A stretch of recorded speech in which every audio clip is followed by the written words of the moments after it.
ஸ்ரீ மீனாட்சி மைந்தன் YouTube channel நண்பர்களுக்கும் நேயர்களுக்கும் இனிய வணக்கம். இந்த நாள் இனிய நாளாக அமையட்டும். நம்மளுடைய சிறந்த ஆன்மீக பதிவுகள் பார்த்துட்டு இருக்கோம். அந்த அடிப்படையில் நம்ம பார்க்கக்கூடியது சித்திரை திருவிழாவோட முதல் நாள் சுவாமி அம்பாள் இந்த வாகனத்தில் வலம் வராங்க. அதை தரிசனம் பண்ணணும். நமக்கு என்னென்ன பலன்கள் கிடைக்கும் தெரிஞ்சுக்க போறோம். வாங்க வீடியோக்குள்ள போகலாம்.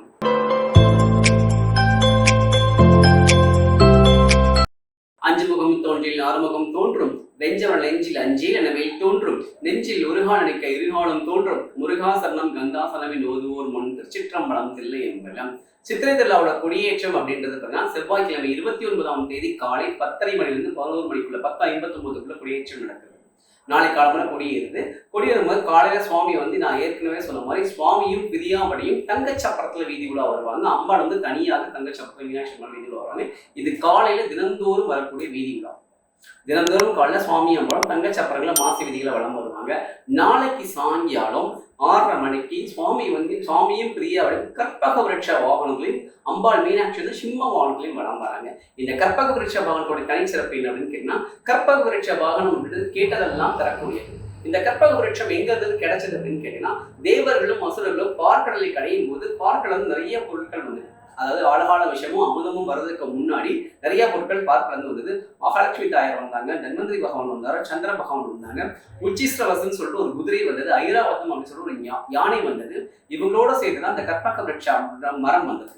இந்த கற்பக விருட்ச மரம் என்ன அப்படின்னா, இந்த மரத்தை தெய்வேந்திரன் தான் வச்சிருக்காரு தேவலோகத்துல. இன்னைக்கு அந்த மரம் இருக்கிறதாக சொல்லப்படுகிறது. அந்த மரம் கேட்டதெல்லாம் தரக்கூடிய அது அற்புதமான மரம் தான் கற்பக விருட்ச மரம். அந்த மரம் பார்த்தீங்கன்னா கிட்டத்தட்ட வில்வ மரம் மாதிரி இருக்கும். அதோட இலைகள் எல்லாம் நல்லா அகலமான இலைகளாக இருக்கும். அதான் அந்த கற்பக விருட்ச மரத்தோட சிறப்பு. அந்த மரம் பார்க்கும்போது பொன்னிறமா இருக்கும், தங்க நிறத்துல இருக்கும்.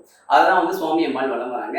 கற்பக விருட்ச மரம் கேட்டதெல்லாம் தரும். அதற்கெல்லாம் மேல நம்முடைய தகப்பனாக இருக்கக்கூடிய ஈஸ்வரன் சுவாமி சிவபெருமான் சொக்கநாத பெருமான் பிரியாவுடைய தாயாரோட கற்பக விருட்சத்துல வர மரமே கேட்டதெல்லாம் தரும். மரத்துல நம்மளுடைய தலைவன் வரார், அவர் கேட்டதெல்லாம் தரக்கூடிய அது அற்புதமான ஒரு தெய்வம் தான். அப்போ இந்த கற்பக விருட்ச வாகனத்துல சுவாமி தரிசனம் பண்ணும்போது நமக்கு என்னெல்லாம் கிடைக்கும்னா, செல்வ வளம் நிறைவாக கிடைத்து நம்ம வாழ்க்கைக்கு தேவையான அத்தனை வசதிகளும் கிடைக்கும். அதான் அந்த கற்பக விருட்ச வாகனத்தோட தனிச்சிறப்பு. இந்த வாகனத்துல சுவாமி வரார். அம்பாள் இதுல வராங்க, மீனாட்சி அம்பாள் இதுல வராங்க, சிம்ம வாகனத்துல வராங்க. சிம்ம வாகனம் அப்படின்றது அம்பிகைக்கு உரியான வாகனங்கள்ல ரொம்ப முக்கியமான வாகனம் சிம்ம வாகனம். இந்த சிம்ம வாகனத்துடைய சிறப்பு என்னன்னா, சிம்மம் காட்டுக்கே ராஜா. காட்டுக்கே ராஜாவா இருக்கக்கூடிய சிம்ம வாகனம். கேட்டதெல்லாம் தரக்கூடிய ஆதிபராசக்தியின் சுரூபமாக அம்பாள் மீனாட்சி சிம்ம வாகனத்துல வராங்க. காட்டுக்கே ராஜாவாக இருந்தாலும் அம்பிகையோட பாதம் படும்போது அது தன்னுடைய ஆணவம், மாயம், மதமாற்றம், இந்த கோபதாபங்கள்லாம் குறைச்சிட்டு பணிவாக இருந்து அம்பாளுக்கு சேவை செய்யற மாதிரி நம்மளும் நம்மளுடைய எல்லா கர்ம வினைகளையும் தொலைச்சிட்டு ஆணவம், மாயை, கோபம், குரோதம் இதெல்லாம் குறைச்சிட்டு அம்பாள் கிட்ட அம்பாலே சரணாகதின்னு அடையும் போது அம்பாள் நமக்கு நல்வாழ்க்கை அருள்வா அப்படின்றது அந்த சிம்ம வாகனத்துடைய சிறப்பு. இந்த சிம்ம வாகனத்துல அம்பாளையும் கற்பக விருட்ச வாகனத்துல சுவாமியும் தரிசிக்கும் போது நம் வாழ்வைக்கு இம்மைக்கும் மறுமைக்கும் தேவையான அனைத்து நலன்களையும் சுவாமி அம்பாள் மருள்றாங்க. இந்த வாகனத்தை சுவாமி அம்பாள் தரிசிக்கும் போது நமக்கு அளப்பரிய பலன்கள் கிடைக்கும். எத்தனை மணிக்கு சுவாமி அம்பாள் வெளியே வருவாங்கன்னா, கரெக்டா மாலை 6:30 மணிக்கு அம்மன் சல்லிலிருந்து சுவாமி அம்பாள் வெளியில வந்துடுவாங்க.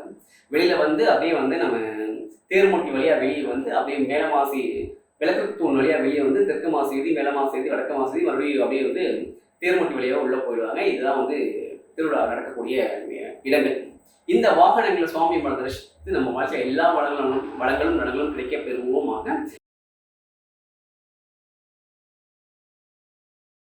ஸ்ரீ மீனாட்சி மைந்தன் யூடியூப் சேனல் சப்ஸ்கிரைப் பண்ணிக்கோங்க, லைக் பண்ணுங்க, கமெண்ட் பண்ணுங்க, ஷேர் பண்ணுங்க.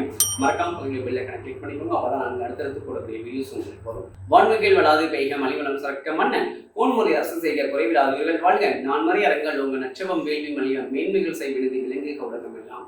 திருச்சிற்றம்பலம் தில்லை என்பலம்.